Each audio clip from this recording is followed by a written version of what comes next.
À 7h42, votre invité Jean-Jacques, le vice-président du MEDEF, Thibault Langsade. Oui, Thibault Langsade, bonjour. Bonjour. Vous n'êtes pas venu en t-shirt ce matin? Non.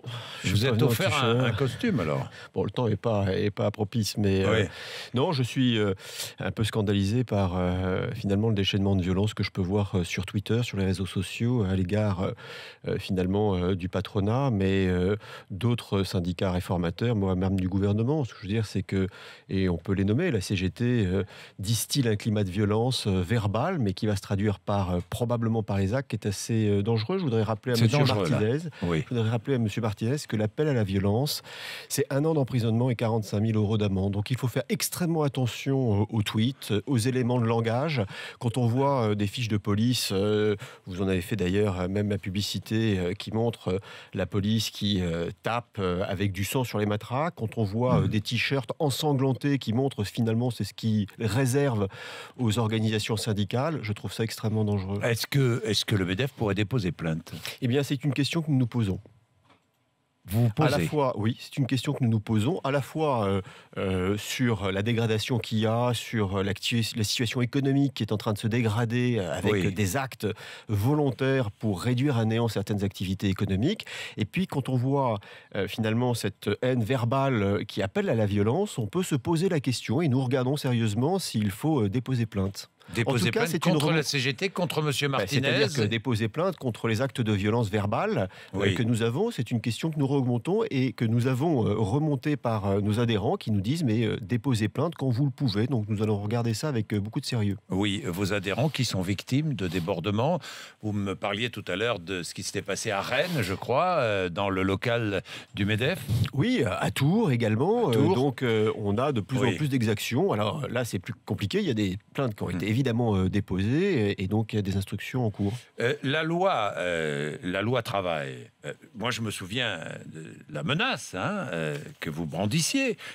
Vous aviez menacé de boycotter les négociations sur l'assurance chômage si le gouvernement ne modifiait pas le projet de loi travail. Où en êtes-vous de cette menace? Elle est toujours en cours d'une certaine façon et tout est possible. Donc nous avons... Tout est possible? Oui, tout est possible. Vous pourriez cesser de négocier? Oui, tout est possible. Sur l'assurance chômage? Oui. Et pour le moment, nous prenons nos responsabilités. Nous avons fait reculer le gouvernement sur un point. Mais c'est du chantage, ça, non? Non, je vais vous expliquer pourquoi, parce qu'il faut être très clair. Oui. Le gouvernement nous a demandé, ou a voulu reprendre la main sur la taxation des contrats courts, qui relève des partenaires sociaux. Donc le gouvernement avait dit... des contrats courts, ce sont les CDD. Donc le gouvernement a dit, moi je vais taxer les CDD. Ce qui était incohérent, sachant que très exactement 1 an avant, le gouvernement donnait plus de flexibilité. Souvenez-vous, vous aviez fait trébucher Madame la ministre qui ne savait pas très bien le nombre et qui avait donné plus de flexibilité il y a 1 an. 1 an après, on dit aux chefs d'entreprise, on va taxer les contrats courts. Donc nous avons dit, non, ça ce n'est pas comme ça que l'on fonctionne. Et donc nous avons menacé à partir de ce moment-là. Aujourd'hui, nous continuons à négocier sur l'assurance chômage pour prendre nos responsabilités. Et donc, nous avons fait un certain nombre de propositions vendredi pour essayer, comme vous l'avez très dit justement, de désenclaver la situation de l'assurance chômage. Je vais reprendre vos propositions qui ne satisfont absolument pas les syndicats, mais vous menacez toujours de boycotter les négociations, on est bien d'accord, si le gouvernement ne modifie pas le projet de loi travail. Pour l'instant, vous estimez que rien n'est modifié. Rien n'est modifié pour le moment. Rien n'a été modifié. Nous demandons le retour... Alors, quelle modification demandez-vous? Sur la loi travail. Vous demandez le retrait comme la CGT? On demande à revenir à la version initiale. On n'est pas extrémiste quand on demande cela. On demande de revenir finalement à ce qu'avait prévu le gouvernement. Et si le gouvernement ne revient pas à la version initiale? Écoutez, il nous reste encore quelques jours, quelques semaines, parce qu'il y a tout un processus parlementaire. Et donc, nous allons voir et nous pesons aujourd'hui pour faire en sorte qu'on puisse revenir... Si, par exemple, on modifie le fameux article 2... on aura... Ah non, il faut surtout pas modifier l'article 2. Ce que je veux dire, c'est qu'il ne reste plus grand-chose dans cette loi. Soyons très clairs. Non, parce que nos adhérents nous disent, on ne comprend plus très bien. Soyons très clairs. Il ne reste plus grand-chose dans cette loi.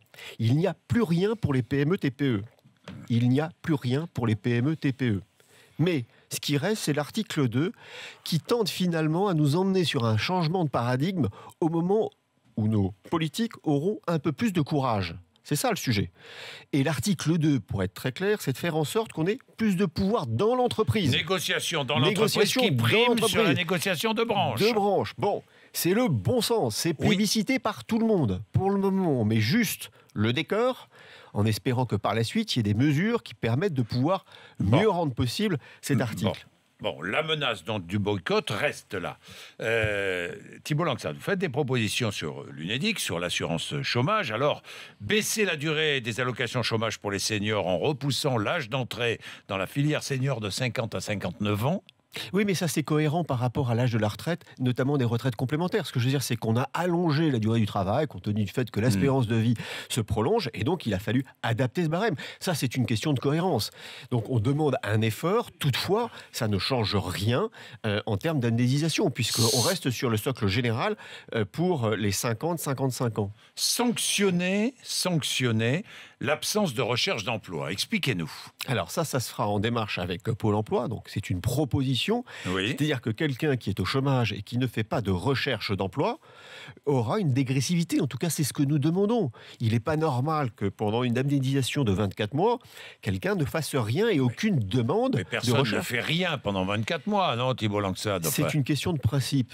À partir du moment, et il y en a, et donc, il faut regarder comment on peut affecter une dégressivité. Vous demandez aussi une réforme du mode de calcul des indemnisations, c'est-à-dire C'est-à-dire qu'il y a un processus qui est assez simple. Je rappelle juste qu'on tend sur plus de 30 milliards de déficit. Et donc, il va falloir équilibrer le régime. Je voudrais juste rappeler aux auditeurs que ce n'est pas un puits sans fond. C'est-à-dire que ça n'appartient pas à l'État. C'est co-géré avec les organisations et c'est le fruit de leurs cotisations. Des cotisations de chacun d'entre nous. Il faut faire en sorte que quand la situation économique s'améliore, on puisse avoir une période d'indemnisation qui soit plus courte.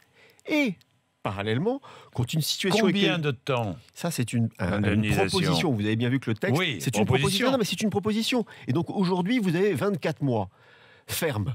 Oui. Bon. Eh bien, quand la période se dégrade, il faut probablement allonger ces 24 mois. Est-ce que c'est de 26, 28?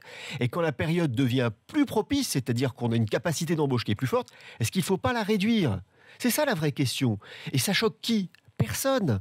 Donc, quand on a finalement un marché qui est plus dynamique, eh bien, il faut faire des économies sur l'avenir. C'est ça, un bon régime géré en père de famille. Et donc, ce que nous proposons, c'est pas de réduire, c'est de dire adaptons en fonction de la situation économique. Aujourd'hui, on est en train de repartir dans une dynamique de croissance. Si les chiffres du chômage eh bien, redeviennent plus faibles, eh bien, on peut réfléchir à réduire les indemnités. Et puis, parallèlement à ça, si ça devient négatif, eh bien, on allongera. C'est ça que nous proposons.